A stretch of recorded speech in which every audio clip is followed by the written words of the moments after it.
Hi, I'm Tracey L. Fisher. Welcome to a re-entry point of view, unapologetic. I'm here with my good friend, State Representative Danilo. Did I say that right? Yes, sir. Oh, that's what I'm saying, because my tongue, that's a tongue twister right there. Well, first of all, I want to thank you for coming to my show. This is my first time actually really sitting with him. We met before, but he jogging my memory, but as far as on my show, this is the first time. Let's get straight to it. In an elevator speech, tell my audience who you are. So first of all, thank you, Trace, for the opportunity to speak to your audience and have a conversation about Philly. So I'm State Representative Danilo Burgos of the 197th Legislative District, raised in Philadelphia in the Hunting Park section. I have the distinct honor to represent the district that I grew up in. I used to be a grocery store owner. I have worked in a number of community organizations like the community visits. The Visitation Community Center over at Kensington and Lehigh. Worked on the Eastern Pennsylvania Organizing Project, and I've always been involved civically. Worked on a number of different campaigns. Worked for Councilwoman Sanchez in City Hall and Councilman Alan Dom before I got elected. And I've always been involved in issues that affect our community. Councilman Alan Dom, Councilman at Large Alan Dom. Yes. He's due here next week. Oh, yeah, he's due here next week, God willing. Let me ask you this: What made you want to become a state representative? Because I wanted to be the change, be that catalyst of change that I want to see in my community. Wow. Being involved in different campaigns and seeing believing that my community deserved better from what we had at the time. Now, you mentioned Kensington, right? Now, everybody in Philadelphia, including myself, right, has been through Kensington, drive through Kensington. That's not a good sight right now for like with the drugs, the alcohol, the crime and stuff like that. Mainly the drugs and how, the city has, let's put it like this, representatives for every section of the city. Yeah. Kensington has, at the heart of Kensington, has a committee person, a ward leader, a state representative, a council person. Of course, you have the mayor and you have the senator and the congressperson, right? What's your view when you yourself literally gets in your car and drive down Kensington? Well, especially under the bridge part. Especially under the bridge, yes. We need to do things differently because it's obvious that what we've been trying is not working. We need to look at best practices throughout the country or throughout the world, so that we can bring the best approach and most importantly help the community members that live there, that have to live there because of socioeconomic issues, because they deserve as much help and as much benefits as someone that lives in Rittenhouse Square. Absolutely, as long as they're members of our community in the city of Philadelphia, we need to provide as government the best possible option for the community. And what we're trying, unfortunately, is not working. Right. We need to hold our sister counties accountable because a lot of the people that are out there on those streets are not from Philadelphia. Right. They're from different areas. Right. Right. And we need to come up with some type of a vehicle that will help these people go back to their homes and not just declare Kensington their home. Right, absolutely. And here's some of the thought. And get them the help that they deserve. Right, that's what I was ready to say. Give them the human touch that we need to give them. Because again, these are people that have issues. Ironically, the twist with that is the frustration. As for someone that's grew up in Philadelphia, is that when it was our turn, it wasn't deemed an epidemic. Right. But unfortunately. I always believe that two wrongs don't make a right. Right. And that we can come up with a solution that will be beneficial for the people that need the help. Because at the end of the day, the residents there need assistance, make sure that their blocks are clean, and they have their children growing up don't have to live under those conditions. Right, absolutely, and I agree, very well put. Because a lot of people we had here, politicians, state reps, or whomever, they try to gloss over that, right, because it's such a mess. But you can't gloss over a mess. It's the elephant in the room. It is what it is. You see what you see. So let me ask you this, though. with the crime rate in the city of Philadelphia right now, as far as like when a young male get killed by the cops, and now you see the rioting and all that stuff. What's your view on that? It's the frustration of a community that's been oppressed for years. Whether it's the lack of jobs, the lack of properly funded schools, the lack of challenge to our youth on an educational level. We need to do better. Our children deserve better. Our community deserves better. We as government need to own up to it and provide the resources that our communities need. Recently in the State House, the leadership has changed. And we look forward to being able to increase funding for our Philadelphia schools so that we can provide the resources that we need. I say that because leadership for many years have been all from Western Pennsylvania. And if you look at the numbers funding-wise, Western Pennsylvania and other parts of the state that don't contribute as much taxes like Philadelphia does have received more than their fair share. Right, absolutely. Now, you previously stated that you was a business owner, store owner, or something like that. Yes. Now, how does that make you feel knowing that you was providing a service to the community and then you come to work the next day and your store has been looted? Well, it's frustrating because a lot of the businesses that were open, that were looted, these are businesses that it's the place where the family can get a loaf of bread, a pound of cheese, a pound of ham to their next pay. They hold over some families to their next paycheck. And unfortunately, it happened. But at the same time, as a business owner, there are things that have happened in our society, particularly to minority communities, that have been gone unchecked for many years. Right. And unfortunately, that these murders had to happen for the wheels of change to start to turn. I'm working closely with my colleagues. I'm part of the police work reform group. We're trying to, pushing legislation so that it can bring meaningful change, most importantly to the job of being a law enforcement officer in the city of Philadelphia, but also to our communities. Now that's out Huntington Park, right? Around that area, the police workforce. No, it's a statewide. Oh, this is statewide. So y'all be having meetings and stuff like that, and you have an input. You at the table, literally, like I think we need to. Yep. Oh, that's like pretty cool. No, my colleagues, Donna Bullock. Yeah, I know her very well. Harris, beautiful lady. The public defender, Kia Gray, and a number of other elected officials. Isaiah Thomas is from City Council, Kendra, Councilwoman Richardson. A number of us are working together to identify meaningful change and fight for legislatively, whether city, state, and even federal level, to create the changes that our communities will be respected and don't feel that that it's us against them. Okay. It's to create, hopefully meet everybody in the middle and provide respect for our communities and respect for our law enforcement officers also, so that the good cops can be in the positions that they need to be. Right. How long have you been a state representative? 2 years to the day. 2 years now?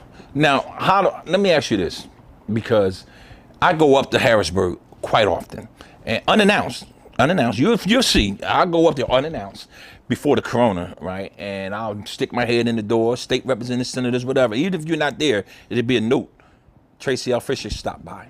And, they'll call, what's going on, stuff like that. Because here's what I learned up there, dealing with state representatives.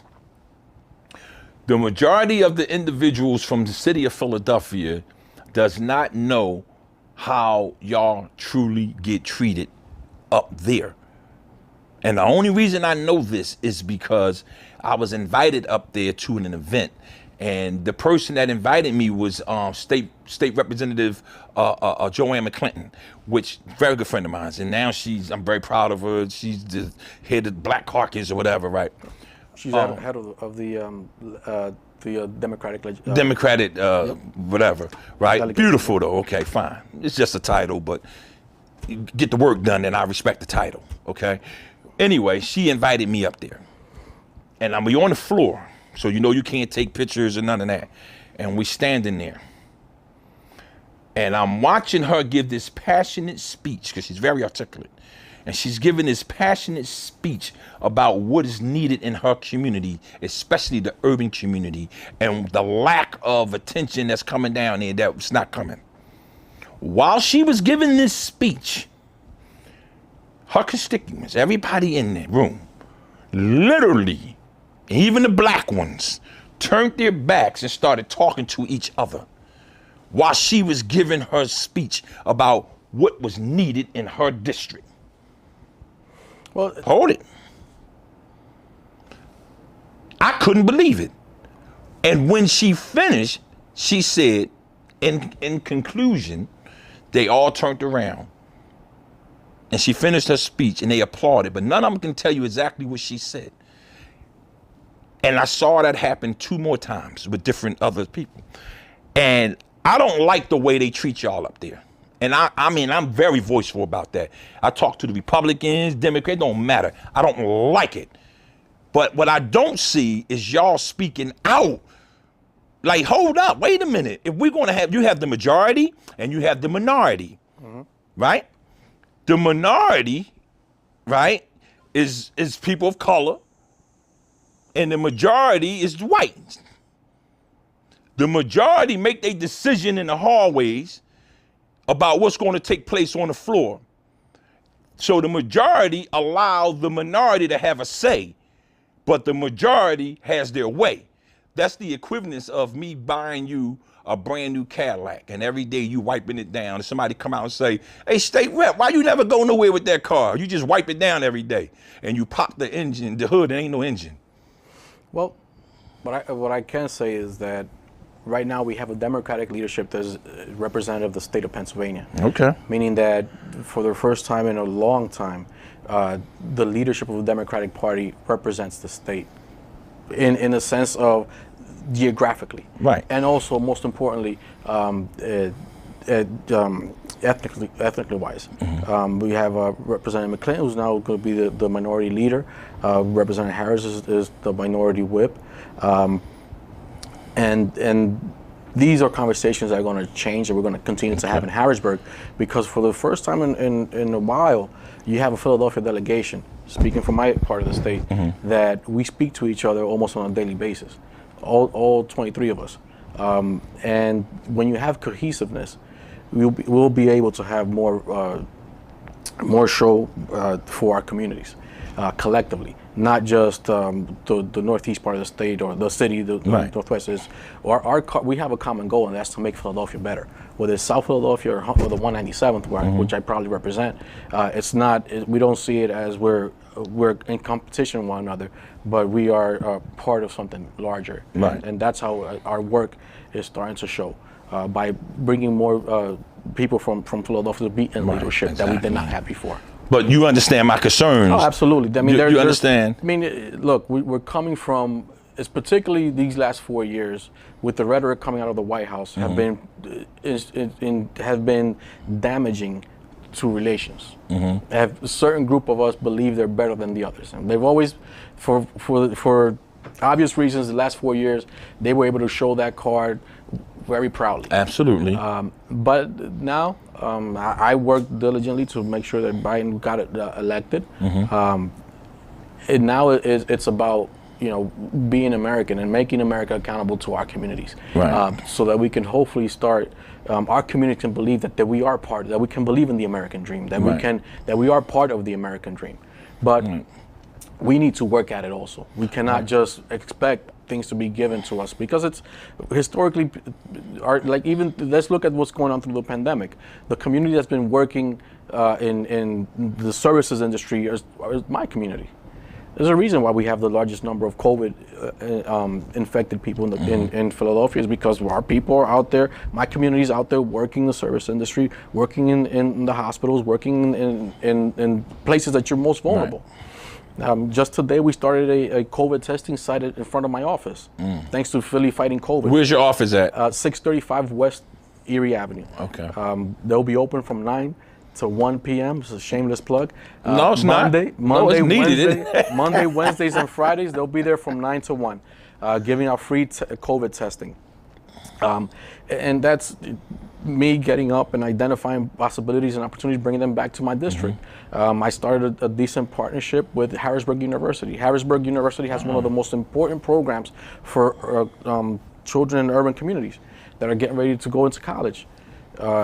I sing their praises, as likewise with CCP, is making sure that our kids in high school, before they graduate high school, they understand where they need to go on to higher education, to learn a trade, to learn to work in a field where the jobs are going to be. Not to go out and get a debt from college. Right, I understand. And that's what my office and I have been working very diligently. And we've taken kids to Harrisburg University. Now because of COVID, we had to stop that program. But it's showing our kids the possibilities, that how big Pennsylvania is, and it's for them to rule, for them to go out and win it. Well, let me ask you this. How do you feel about the vaccine that's supposed to be coming out now, far as with the COVID and stuff? Well, it's been. I mean, I think that's the only good thing, or one of the good things that the Trump administration did, is make sure that all politics were placed aside for the most part, and get the job done when it came down to getting vaccine. How effective it's going to be, it's still too early. Right. They're saying that certain vaccines are 90%, 95%. What are the long-term effects, and that's right. that's that 5% is what's going to kill you if you ain't paying attention to it. And not only that, I mean, there's long-term effects that still have not shown up in any studies, and they're not going to show because we don't have the time. Right. So it's just, we'll see when the companies put out their full reports, and then people need to make an educated guess as whether or not they're going to take it or not. So, you being an educated man, big on education, how do you feel the school system is going now, as far as virtual learning and stuff, especially in the urban community? Not, especially with my daughters that are in the school system. It's challenging because as parents, you have to be vigilant of what your child is doing, because they get distracted for whatever reason. Every child learns differently. Too many of our children, including my own, need hands-on experience. They need to be in a classroom. It's been challenging. For my particular case, my daughters are just getting the hang of it. Right. Before either the internet is down at the school, the connection is bad. It's a number of different things, but thank God things are getting some type of new normal. Right, I understand what you're saying, because we had a councilman at large, Derek Green, 2 weeks ago was here. And he spoke about that, and he has a child with special needs. So he was like, oh my goodness, and it's really failing. And it's a shame to the kids, because most of them literally has to be hands-on training. Then you have the parents, right, where I remember when I was driving to work or whatever, and I used to see the parents. This is not a knock on them, but it's just reality. I used to see some of the parents taking their children to the bus stop, right, with a scarf on their head, pants sagging, and slippers and pajamas, right, crawling out of bed, taking them to the bus stop to go to school, then go back and lay down. Now, the same individuals has to sit down with their children at a table, right, and they both got short attention span, the mother, the father, and the child, and log on, if they even have the skills to log on, and get their children the education that's needed. And that's why it's extremely important that we get back to the new normal as soon as possible, because we cannot afford to lose. Even this year, as challenging as it's been, all of our children are academically, for whatever reason, are falling behind. And that's that's not one case particular, but throughout the district, and it's because of many issues, not just one issue. There's no magic remedy to all of this, but that's why I am working on with the company from based here in Philadelphia. We're trying to figure out, working on plans on how we can better sanitize our work areas, sanitize our schools, and come up with a viable plan that's both economic and safe for our community. Right. Now, let me ask you this. In the next, let's say, Biden take office in what, the 20th of January. 20th of January, 2021. right? The first 100 days, that's what everybody, when any president, we always mark the first 100 days. What would you like to see because of Biden in office and how it would affect your community? What would you like to see? Like, wow, okay, he's really doing something because I can tell by this result. Well, from working with Vice President Biden and throughout the campaign, I believe he'll implement what he ran on. He ran on bringing more resources to communities of color, bringing more resources to education. And within those first 100 days, I believe that he'll identify how his team and him will identify how we're going to build back better throughout the plan that they have expressed through the website. Not just identify it, but implement it. And implement is going to be an investment in our roadways, in our educational systems, and our job force. In particular in communities of color, we're behind the 8 ball when it comes to technology. Yes. That's why I'm pretty big on making sure our kids hear about coding, hear about the new economy, hear about where the jobs are going to be in the future. Because sometimes it amazes me how we're in the greatest country in the world, and systematically, unfortunately, we have created some of the biggest divides in education that should not be. I always like to refer to what the Pakistan government and the Indian government did in their communities, which is they looked in the early 90s, they looked into the future and said where the jobs are going to be at. And they identified engineering and the medical field. And today, Pakistani and Indian professionals, engineers, and doctors literally control these industries. Right. And that was a work of the government. And I believe here in particular in Pennsylvania, we can do that. We can identify a plan that we will not leave any community, any child behind. That we will put their interest first, and that's what I continue to work in Harrisburg, so that we can bring the resources, but be intentional how we're going to move our communities forward. Right. So where are you originally from? New York, New York. You was born in New York, New York. First generation Dominican American. Oh, really? Seriously? Born in Harlem Hospital, raised in Philadelphia. Oh, really? My family and I came. We moved to Philadelphia when I was 12. Okay, all right. And I've been here ever since. It's a rough city, right? It's a beautiful city. It's one of the most. I didn't say it wasn't beautiful. It's a beautiful city. It's It's one of the most hardest working cities in America, in the Commonwealth. I believe we have some of the most talented people. But we need to provide the opportunities for them to be able to excel, not just in their particular communities, but throughout our state. Too often, we shelter our communities from what's going on around the state, and I pride myself on identifying opportunities for my constituents, not just here in Philadelphia, but throughout the state. So Philadelphia is known from President Donald Trump and others before him as a corrupt city, as far as political wise. Everything else too, but we're talking about political wise. As a young man growing up, how did you navigate through that and still keep your passion about doing what's right, your civic duty? By educating people. By providing information to my community. When I used to run the Philadelphia Dominican Grocers Association, and the majority of the issues that business owners had with either the health department or L&I was lack of knowledge. We of government do a great job of just penalizing and not believing we can educate. Right. And we don't. Unfortunately, sometimes we don't understand that the persons that are paying tax dollars, we owe them, not them to us. Right. And we, as government, should be we should be less intrusive in their business, as long as they're doing things by what the laws and regulations are.